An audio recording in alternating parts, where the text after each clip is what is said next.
Hey, me again. Day 3. Oh, it's nighttime. And I had to go into work early today. I've been looking at my videos and I look so old. I wonder how I look at night. I wonder how much my face just looks so old and wrinkly in the morning. Anyway, this is day 3. We're back inside. I'm going to show you my favorite room of the house. Okay, so here we go. There's my dog again. You can't really see her because she blends in with the couch. That's Sydney. She likes to take naps a lot. I think she gets bored. Anyway, here is our little bar slash office.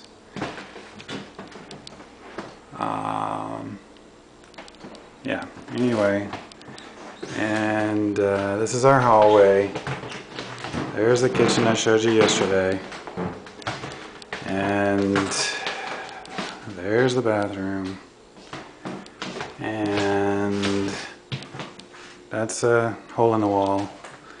Here's my favorite room. This is our guest bedroom. I have to tell you about these chairs. I bought these chairs a couple of years ago. These chairs were $8 for both. A pair. Just $8. Craigslist. They were naked. They didn't have any paint on them. Tommy, of course, has been painting them a few colors since then.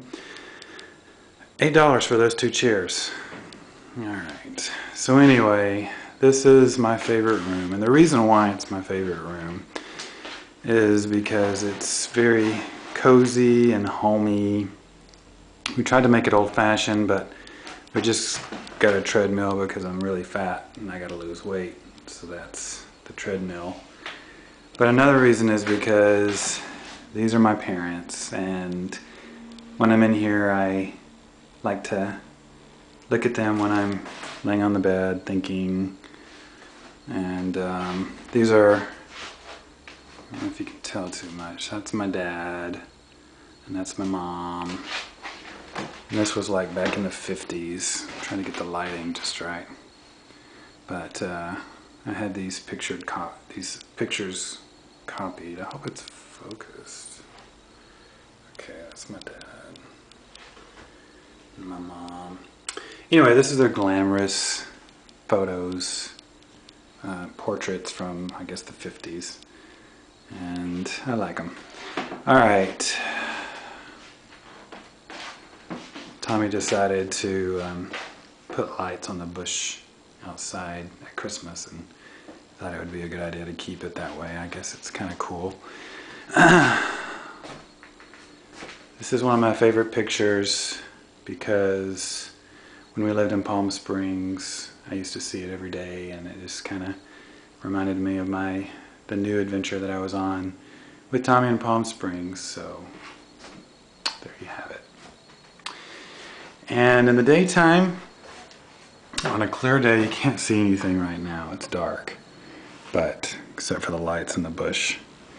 But on a clear day, when you look out, sometimes you can see the Hollywood sign in the distance. And it just reminds me of why I came here. So I guess today you get the story of Hollywood. So I told you that I came to Hollywood. I came to LA 6 years ago to pursue my Hollywood dream.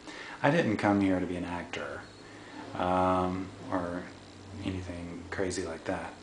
I have actor friends, and that's great that they are doing that, but it's not what I came here to do. I actually came here to be a writer. And as it happened, I've been writing for a long time. I've been writing since college, which was, 20-something years ago. And I started writing these little soap operas, and I still do that. Yes, America, Facebook. I write soap operas.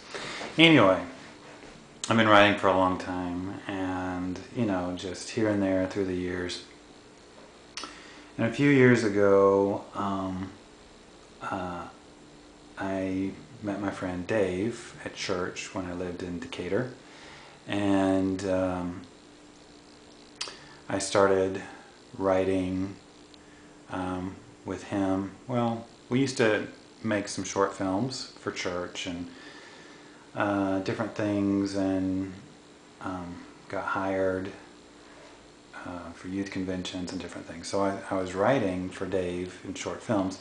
And then there was a group of us that went to Nashville for this competition, this short film competition, and we ended up getting pretty good awards. And I think we got best in our genre and second place overall, and then got an acting award and a music award. So it was about this time that I lost my job in Alabama, and I was without a job for about a year, and nothing was happening. But I was writing, and I was working with Dave and doing all these fun things. And at the end of the year, when my unemployment ran out, I didn't know what I was going to do. And I had in my mind that maybe I could do something with this writing. Also, at the same time, I got some information that NBC was looking for new comedies, and I had done my research and bought the Hollywood Creative Directory and figured out how to make contacts and who to call and all that. So I actually called NBC, and I picked out like a low-level television development assistant or something. And I called, and I was so nervous, and I already had a name picked out for my production company, and so I pretended like I was, you know, somebody from my production company, and I talked to this person, and I had written a comedy, I had written a sitcom, and I pitched my sitcom to this person at NBC, and the person was actually interested.